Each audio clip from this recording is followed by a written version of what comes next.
Super Smash Bros. Is easily one of my favorite gaming franchises.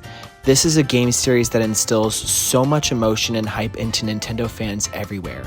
Starting as a wacky Nintendo crossover game on the Nintendo 64, the series has since grown into the who's who of gaming, with each edition solidifying that character as a gaming icon.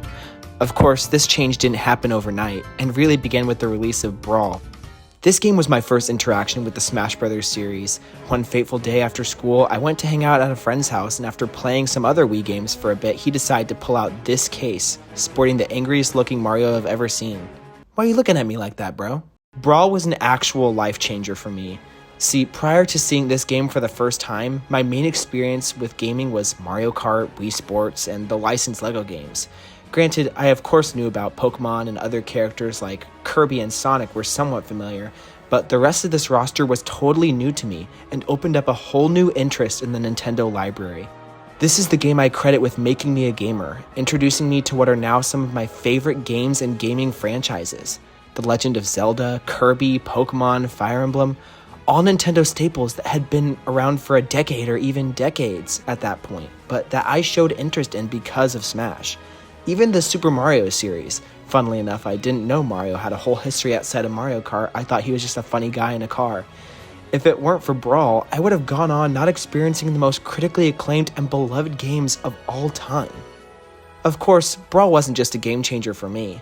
This was actually the first Smash Bros. Game to feature non-Nintendo characters. Snake from Metal Gear Solid and Sonic the Hedgehog, who was owned by Sega, not Nintendo. This was another surprise for me. Like Mario, I didn't know Sonic from his source material. My main exposure to him was through Mario and Sonic at the Olympic Games, so I always just assumed the two belonged to the same company. In any case, this was what began that transition that I mentioned earlier. By opening up Smash Bros. To third-party characters, the possibilities for who could or would become a Smash character seemed almost endless. Fan requests, fan rosters, even fan games. Imaginations ran wild, coming to a head at E3 2011 when then Nintendo President Satoru Iwata said this. But I think I have just promised you that Smash Bros. Will be developed for Nintendo 3DS and for Wii U, and that the software will work together in some fashion. Thus began the hype period for Super Smash Bros. For 3DS and Wii U, or Smash 4 as we called it. No gameplay reveal or anything. In fact, Smash series director Masahiro Sakurai hadn't even started working on these games yet. He was still working on Kid Icarus Uprising for the 3DS.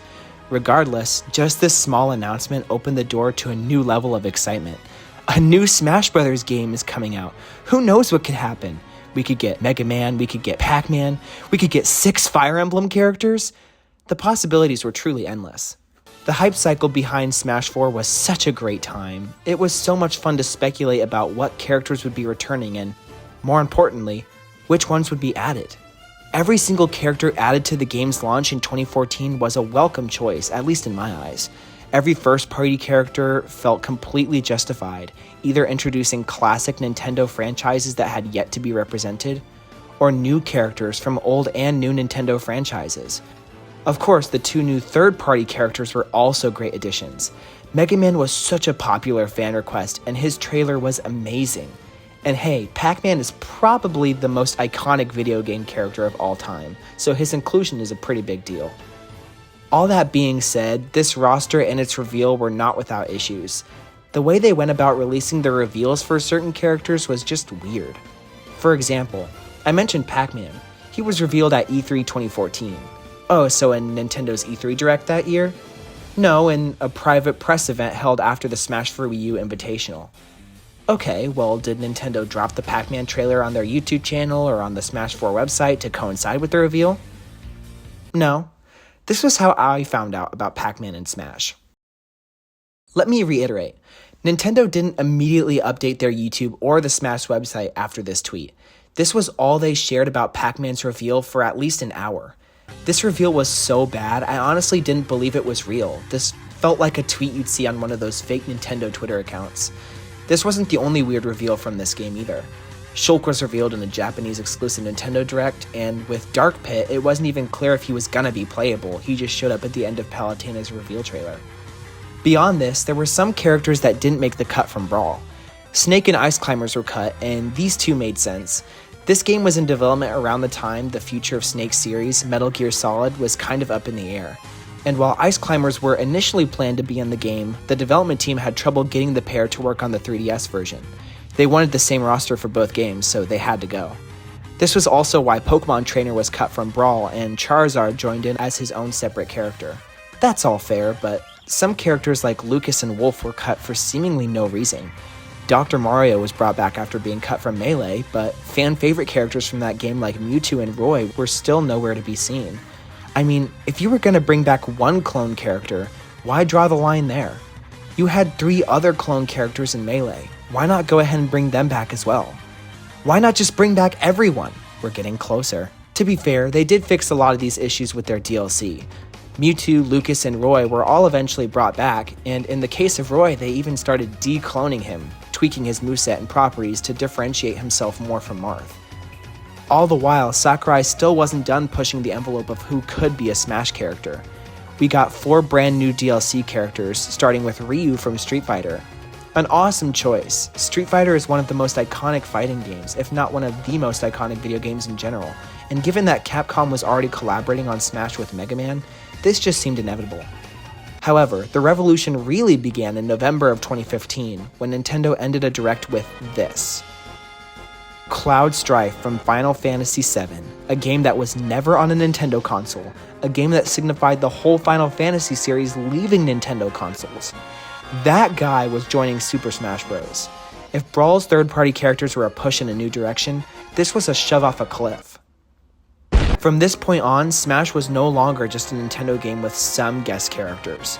It was a celebration of gaming in general. Cloud's reveal opened the floodgates. If he could get in Smash, anyone could. I can't wait to see who they add next. They actually did it? Yeah, following up Cloud was Corrin, another Fire Emblem character from a game that still hadn't released outside of Japan. Cool? This was obviously Nintendo pushing Sakurai to add a character to promote a new release. That's fair enough, pretty much every character in Smash is promoting something, but considering this was a character from a game that most of the world hadn't even played yet, a game that ended up being considered mediocre by series fans, this was underwhelming, there's no other way to put it. But that wasn't all. Sakurai also announced the final DLC character for Smash 4, Bayonetta, and this was a much better choice. Not a mind-blowing one like Cloud. Nintendo actually published Bayonetta 2 on the Wii U, so she was essentially a Nintendo character at that point anyways. Just a really popular character, and a fan-requested one at that. Bayonetta was chosen as a result of the Smash ballot, which is exactly what it sounds like, a place to vote for your most wanted Smash character. Not preset options either, you were able to write in whoever you wanted. The ballot was first released in 2015, before any of the new DLC characters were announced, but Bayonetta was the only character to be explicitly added because of the ballot. And she broke the game. Good call, guys. So that was the history of Super Smash Bros., from my first interactions with the series with Brawl to the end of the Smash 4 development cycle. Now, you guys can see the title of this video, so at this point you're probably wondering why, instead of just focusing on Smash Ultimate, I spent so much time talking about the games that came before. Well, this game obviously relies so much on the history of the Smash series, from its roster to its marketing to even its name. I don't think I could give a fair assessment of this game and how much it means to me without first sharing how we got here. March of 2018, Nintendo was wrapping up a direct showing off the newest Splatoon 2 update and Octo expansion DLC, afterwards saying they have one more trailer. Okay, more Splatoon. We already did that, so I'm not sure what this is about. Nice. This trailer was so good, man. Going from the fake out with Splatoon at the start, mirroring the initial reveal for Splatoon from 2014, to the fiery Smash symbol in Inkling's eye transitioning to the silhouettes of Smash characters waiting for them to join the fight. The trailer zoomed in on Mario and Link's silhouettes specifically, revealing that Link would be based on his appearance in Breath of the Wild. Cool! No gameplay or title reveal in this trailer, but it was confirmed that the game would be releasing later that year. Just like that, we were back on the Smash hype train. It was a great time to be alive. This trailer didn't give us too much, and we'd have to wait a few months for a full reveal, but the Smash community did what it does best and speculated. You know the drill. Who's joining next? Who's returning? Of course, the big question this time around was whether this game would be a new entry or a port from the Wii U. Because the Wii U bombed as bad as it did, the rumor was when the Switch came out that certain games would be ported over to the Switch, or at least make their way to the Switch in some form. These games were Mario Kart 8, Breath of the Wild, Splatoon, and Smash for Wii U. Obviously, Breath of the Wild was released as a launch title for the Switch, and Mario Kart 8 Deluxe was released a month later, but Splatoon received a sequel instead in the form of Splatoon 2. I think we were all hoping and expecting this to be a new game, but the thought of this being an enhanced port was certainly there. Of course, all those questions and more were answered on June 12, 2018, Nintendo's E3 presentation, and the greatest day of my life up to that point. The Direct spent 20 minutes with Masahiro Sakurai talking us through the game, starting with a roster video showing off some of its characters. Of course, here's how everybody reacted to that trailer. No way, Mario's in the game? Nice. Oh, what's up, Zelda? Oh yeah, Ice Climbers. New guy, let's go. Pokemon Trainer, very cool. No way, Cloud's back?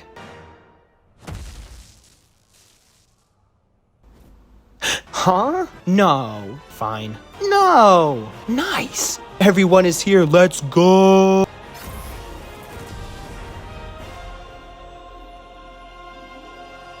Yeah, that was cool, I guess. This trailer was so well put together.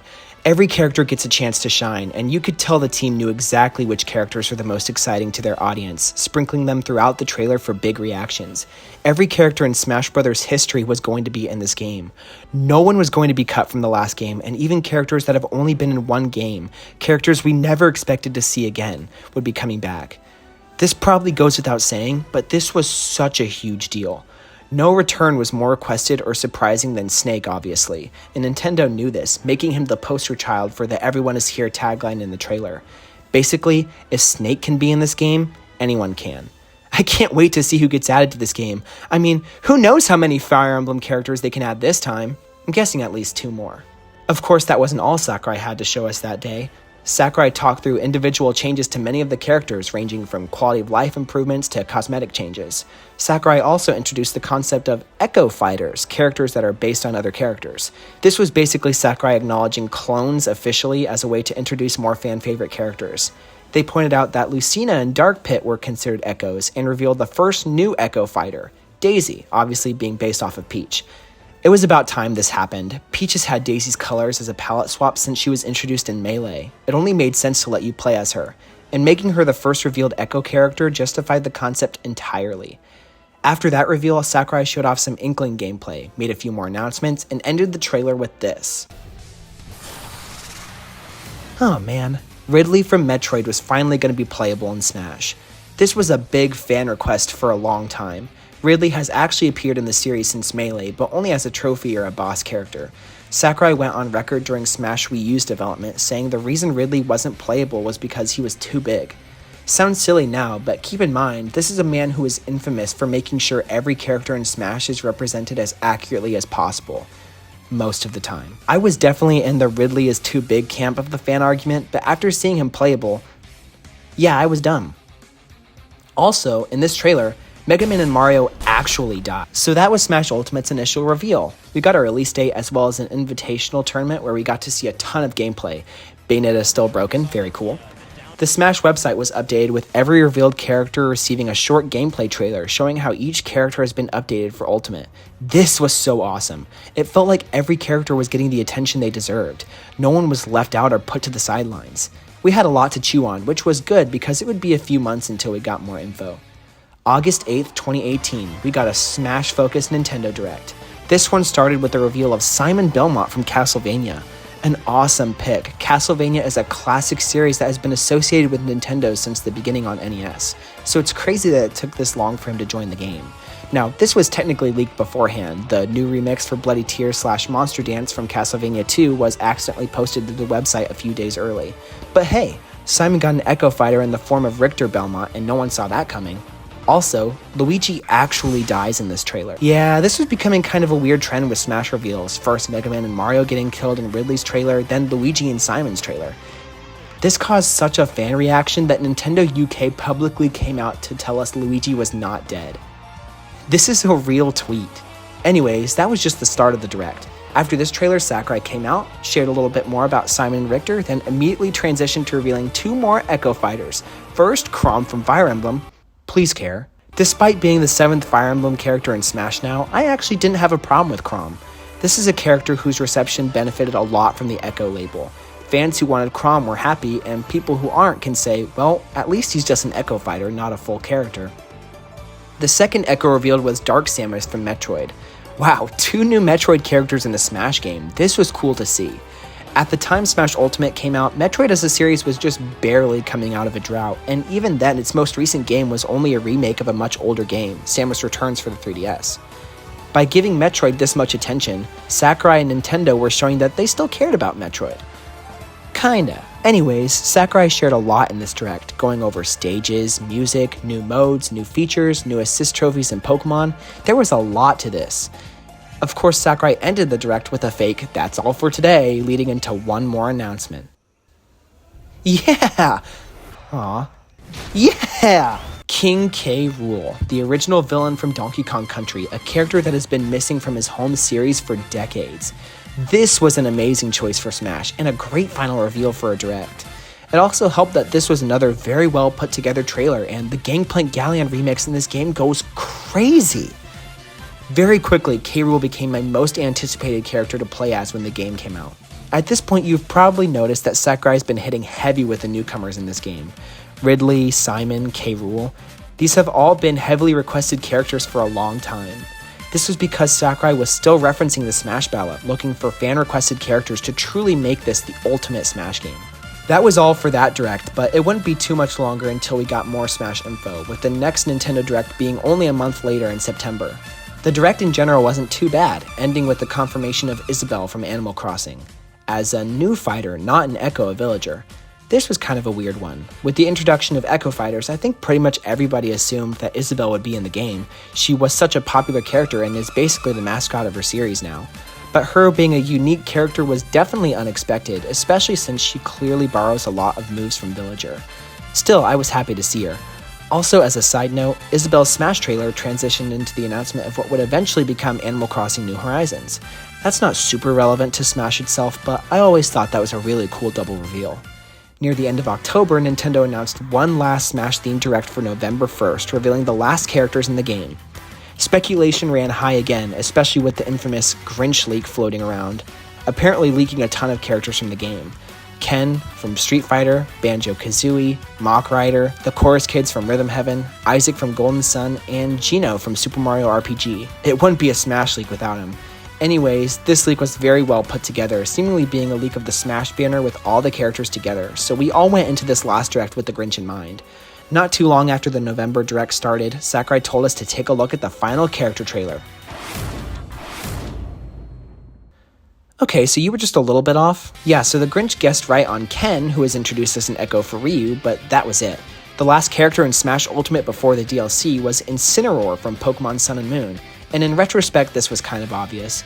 Sakurai has gone on record saying that the way the Smash team picks Pokemon fighters is very specific, being based on who the most popular new characters are, who has a new movie, or a prominent role in the anime. So it should have raised a huge red flag for everyone when the Grinch tried to tell us there'd be no new Pokemon in Ultimate.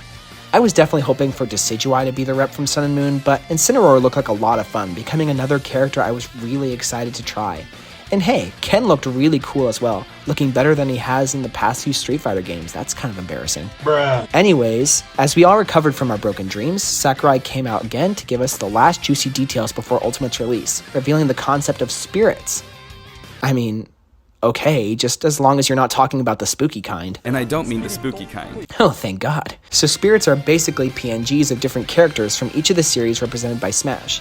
This was definitely not as exciting as the trophies you collected in previous games, but hey, it was a creative way to incorporate them into the actual gameplay of Smash, using characters in the roster to represent characters who wouldn't have been represented at all otherwise.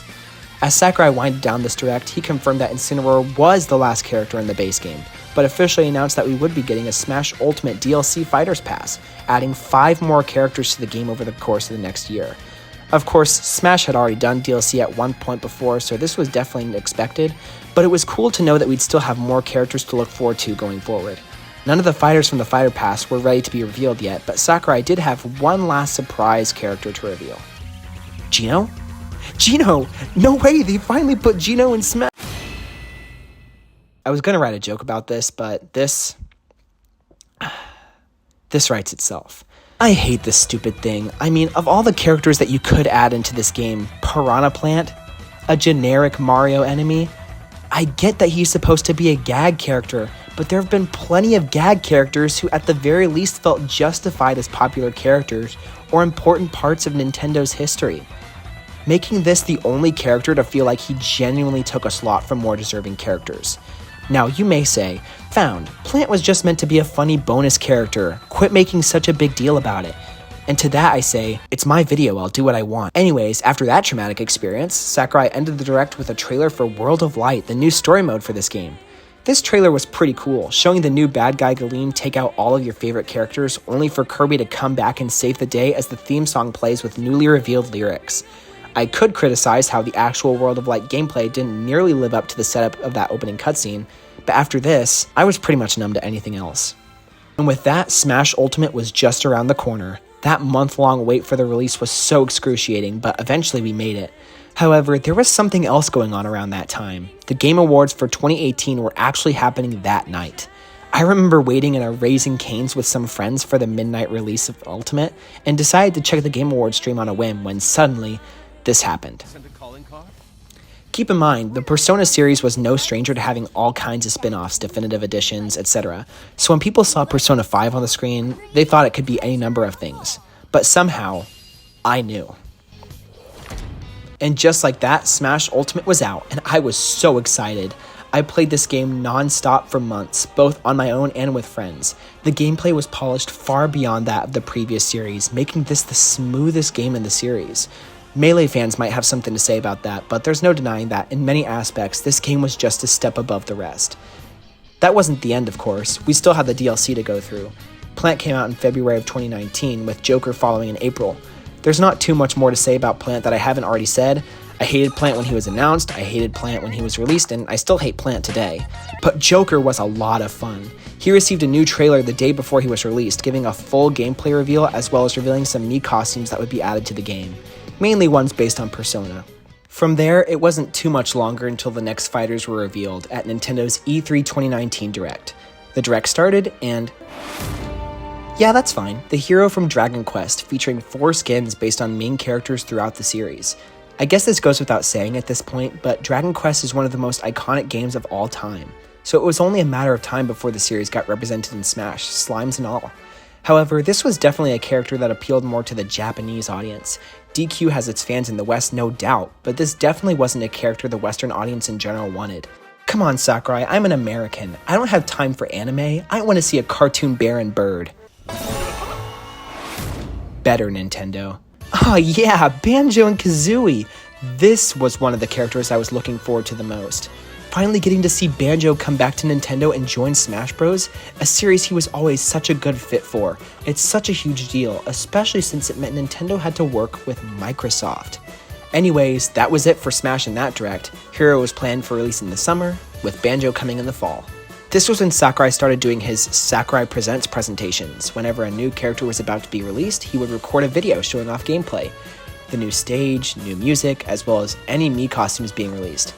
These were a lot of fun and showed Sakurai's funny personality as well as just how much care he personally put into every character added.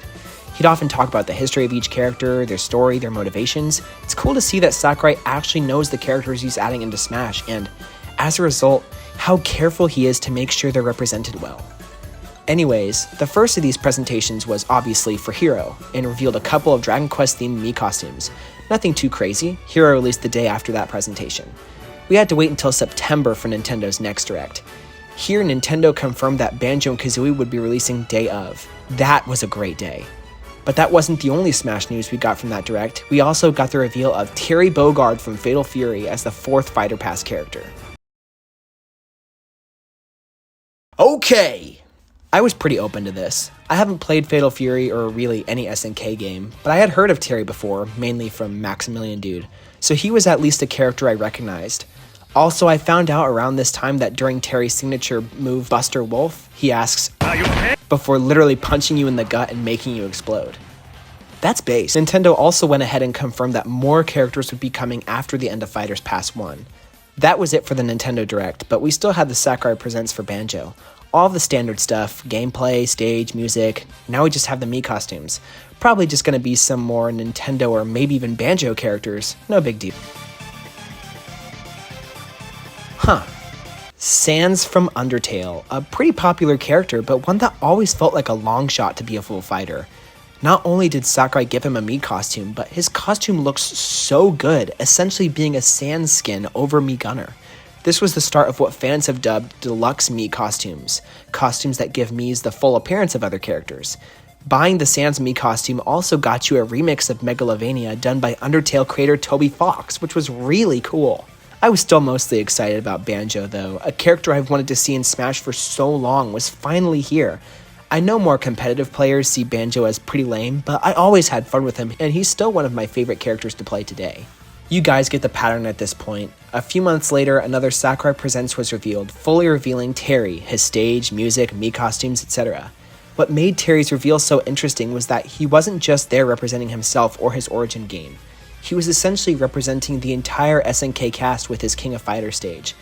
Well, almost the entire cast. Terry was released just after that presentation, and just like that, for the first time in a while, we had no clue what was coming next. Now there was speculation, of course, there always is, but we were left in the dark on who the last character in the Fighter Pass was. That all changed with the announcement of another Sakurai Presents in January of 2020, which would reveal the last character for Fighter Pass 1. Okay, Sakurai, we know there are more characters after this, but this is the end of this series of characters. Surely you're gonna end this off with a bang, right? You madman, you've done it again. Byleth, the main protagonist from Fire Emblem Three Houses, which released in July of 2019.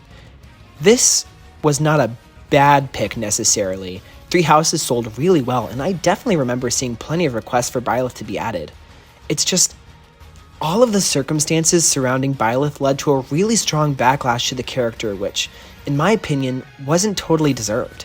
There were already 7 Fire Emblem characters in Smash. Corrin was a blatant product placement character. There was genuine Fire Emblem fatigue in the Smash community. It also didn't help that Byleth's reveal trailer was easily the worst of any Ultimate reveal. It basically just played through a whole cutscene from Three Houses. It took like 2 minutes before we got to the actual splash screen and gameplay. That being said, I've definitely warmed up to Byleth's inclusion over time. In terms of Miis this time, we got our next deluxe costume, that being Cuphead. This was a cool addition, but not nearly as impressive as Sans in my opinion. What made the Sans costume so cool was that it actually looked like Sans would look as his own character in Smash. Cuphead looks good, but he looks more like the costume characters at Disney than a legit Cuphead skin. I think it's the one unchanging expression that ruins this one for me. Anyways, with the Fighters Pass over, Sakurai revealed that there would be another Fighters Pass, this time containing 6 characters instead of 5. No reveal of who those characters would be, the only thing we knew was that all 6 were already decided. So we're back in the dark, but no big deal, it'll probably just be another couple of months before the next character gets announced, right? That's right, 2020 was that year where all the bad stuff happened. Not going to get into too much detail, but you all remember how it was. March of 2020, all of a sudden we all had to stay at home and pretty much everything, movies, concerts, and yes, video games, were delayed or outright canceled. In the case of Smash Ultimate, thankfully Nintendo worked out a way for Sakurai and his team to work remotely, but this meant that the time spent waiting in between fighters was definitely going to be longer. Now, that month we did get a confirmation that the next fighter would be from ARMS, one of Nintendo's newest IPs, but we'd have to wait until June before we finally found out that it's going to be Min Min, isn't it? Cool. I was okay with this inclusion.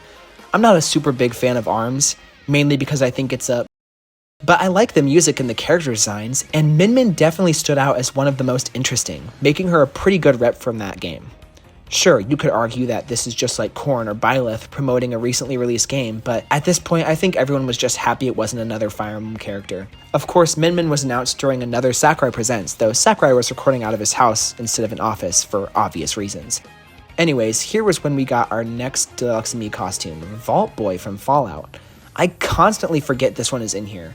This was around the point where I stopped bothering with the Miis in general, but it's a cool enough addition. With that, the wait was on again. It would be almost 4 months before we got our next character. At this point though, it was fair to be skeptical.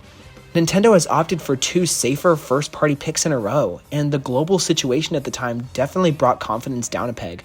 I mean, this probably isn't going to be anything crazy, right? Just more Nintendo characters or... Well, don't I look like a square? I never thought I'd see the day. Minecraft is actually in Smash. This was a hugely popular request in the West, but one that I always saw as just a meme. Basically Sans before Sans even existed.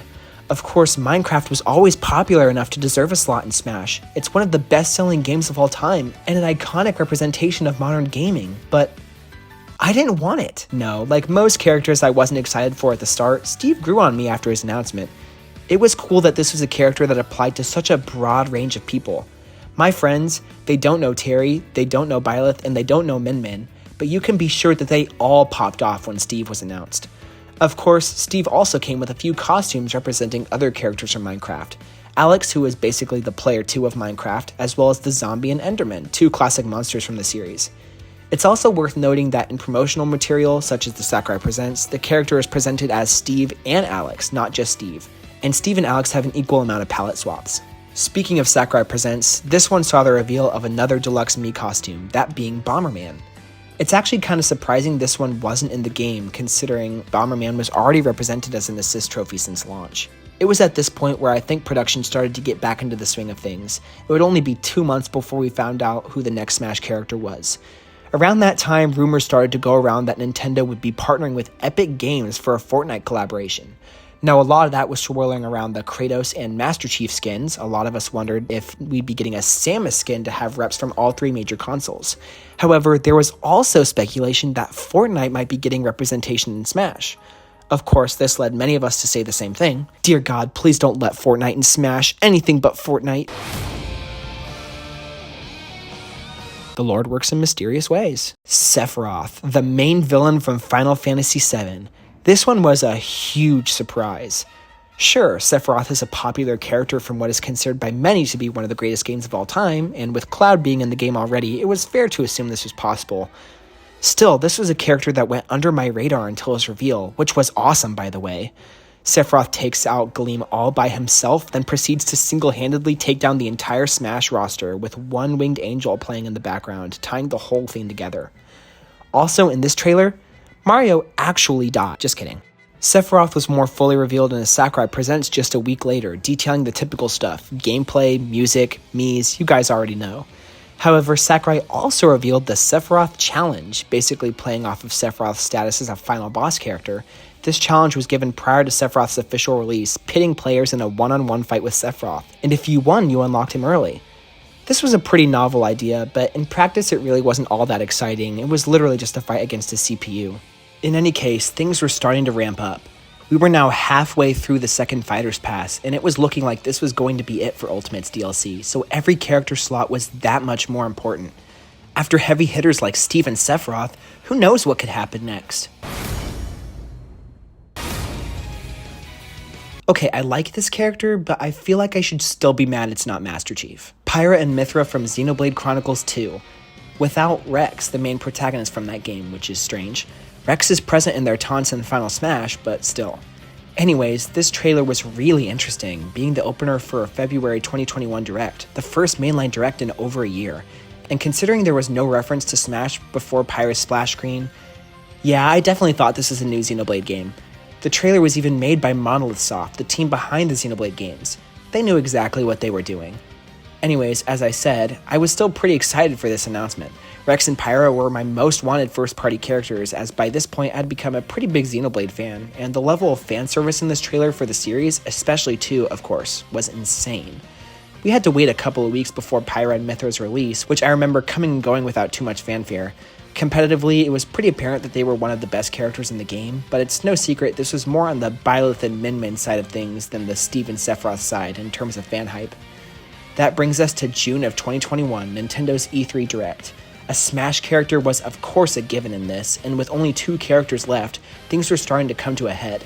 Smash Ultimate as a whole was basically coming to an end that year, and we were sure this time that the last 2 characters would be bangers. E3 comes around. Who dat? Kazuya from Tekken. I had obviously seen this character before, he is one of the main characters from the franchise, but I didn't know anything about him.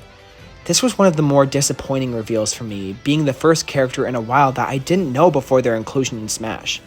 Objectively, Kazuya is a pretty cool pick, with a trailer that was a cool nod to his origin game and an epic remix of his theme. Personally, this one just didn't do it for me. And just like that, there was only one. The final character in Smash Ultimate was just a few months away, with a Nintendo Direct revealing that the announcement would be in October. All of our hope over the last few years since Ultimate released, or even longer when you consider Ultimate as a continuation of Smash 4, or especially as the ultimate game in a series that had 20 years of history at that point. Everything was leading to this one character, and if I do say so myself, they couldn't have picked a better way to end it. I still get chills watching this. Sora from Kingdom Hearts. It's still hard to believe this one is real, and it's been over a year. Sora is such a beloved character by so many people and was a top request in fan polls for as long as I can remember, but I think we all assumed he would never make it into Smash because he's a Disney character. Would Disney play nice? And even if they did, Sakurai is historically very against including non-video game characters. Would he even give Sora a chance with his association with Donald and Goofy?